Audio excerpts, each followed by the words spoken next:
Good morning, everyone. This is my day 23 of reading 2 chapters from the Word of God. This morning I have read from the book of Ephesians Chapter 2 and 3. So let us have a look at a few things from these 2 chapters this morning. Ephesians Chapter 2. Let's have a look. Ephesians Chapter 2 was written by Apostle Paul. In this chapter, he talks about how we have been saved by grace.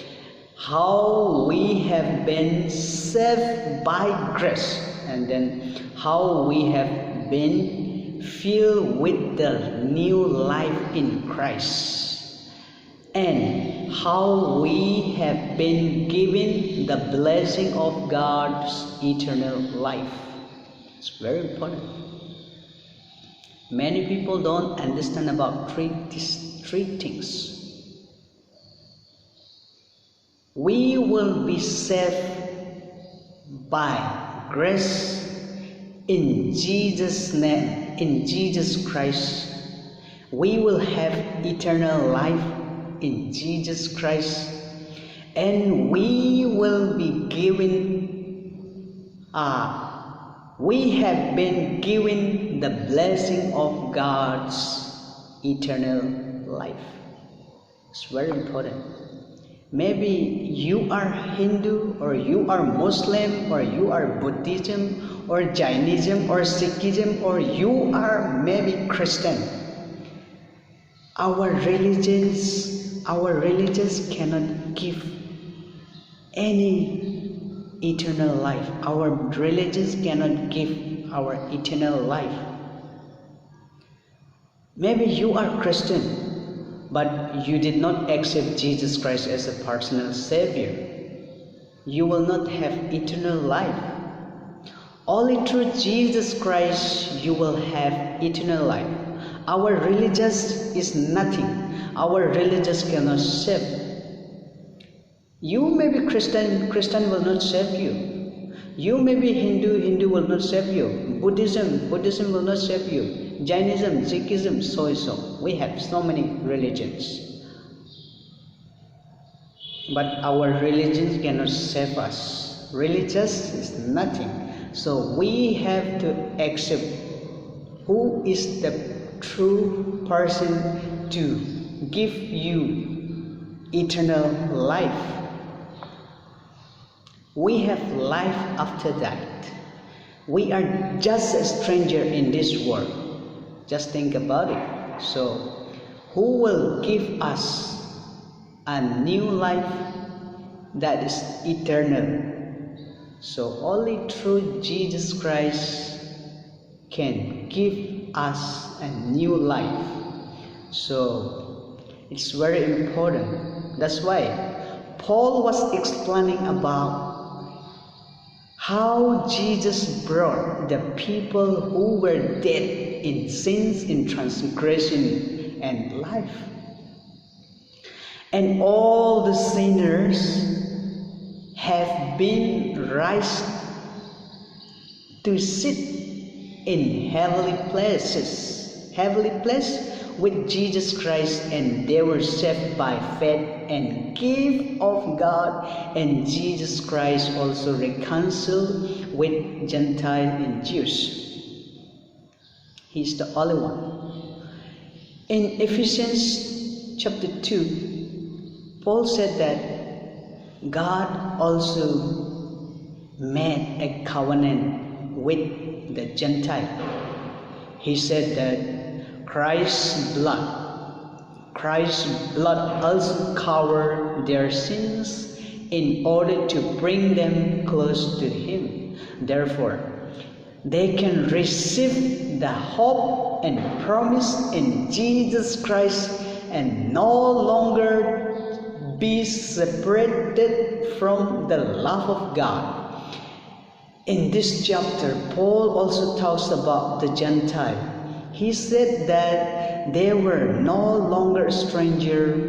They all are fellow citizens in the kingdom of God.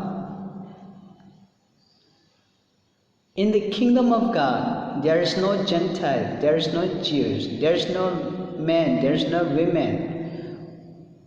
All are one. If you accepted Jesus Christ as a personal Savior, we are one. So, the door is open for everyone. Those who believe in Jesus Christ, He will bring us, He will give us a new life, an eternal life that we will never die again. So this is very important. So now let's have a look from chapter 3. Chapter 3 is talking about God's mystery plan revealed for the Gentile. How God's revealed His plan for the Gentile. Let's have a look. Let's have a look. In this chapter, Paul was talking about how God's mystery plan revealed for the Gentile.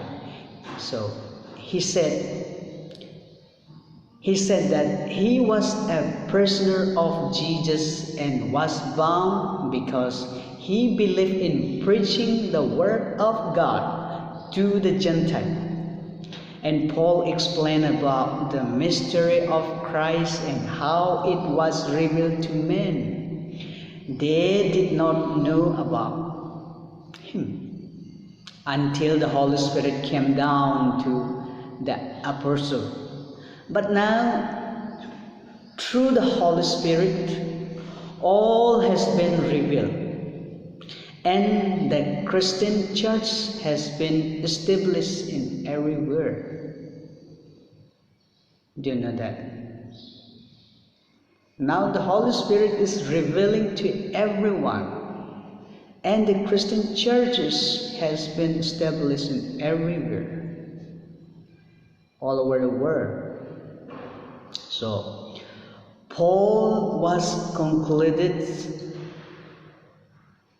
this Ephesians Chapter 3 by mentioning that he prays that God and the church will always bring glory to God because He can do more than anyone can ever even imagine.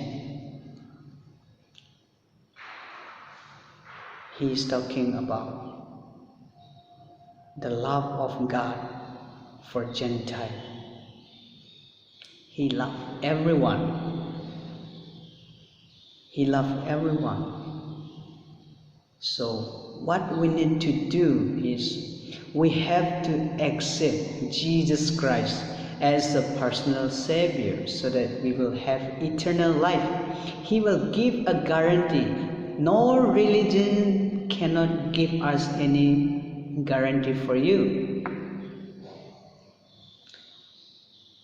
I'm a Christian, but Christian will not give you a guarantee. If you are not a true Christian, if you are not accepted Jesus Christ, so how He will give you an eternal life?